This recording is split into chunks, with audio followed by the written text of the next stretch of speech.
Hi babe. 6 years ago, ay nagpray ako kay God na bigyan niya ako ng partner in life. And at that night, ay hindi ko alam kung sino yung bibigay niya. But in the morning, when I woke up, I have clearly seen you na ikaw pala yun. Sinabi ko naman sa'yo na ikaw na yung gusto kong pakasalan. So you don't need to worry because I am giving my heart out to you. And I know na we're going to complete one another. The missing pieces that I have, it's you who's gonna complete. And sabi mo din, for the rest of your life, ay parang mayroong kulang sa'yo. It's because laging nakikiagaw sa atensyon. But then, I am here right now.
Hi, babe.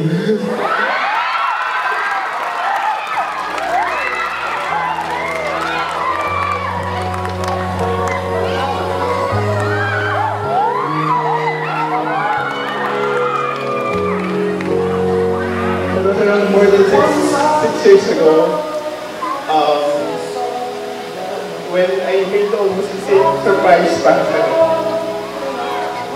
And during that day,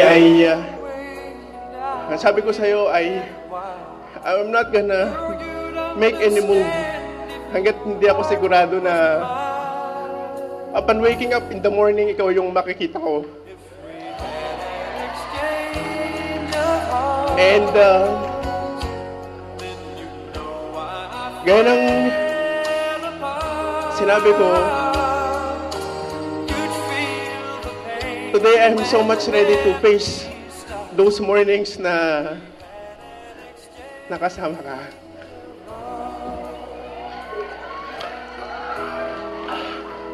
Sorry, emotional.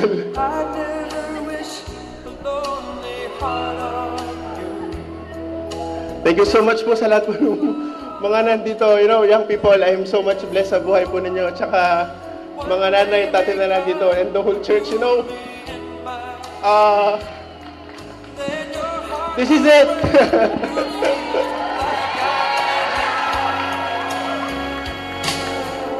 Andrea,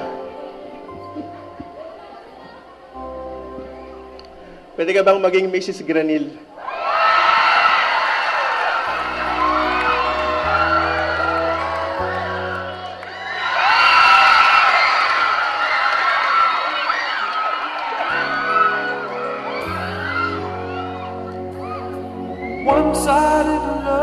Sagutin mo naman, nag-aantay sila ng sagot.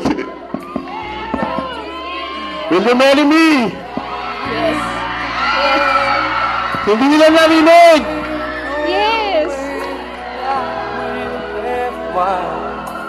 Girl, you'd understand if your heart was mine. If we had an exchange of hearts, then you know why I fell apart. You'd feel the pain when the memory starts. Salamat po salamat SOL family for you are part of Then your heart will break. today's our family day and we are starting a new family. Kasama po natin po si Andrea Rose Tino and soon to be Mrs. Granel. Woo!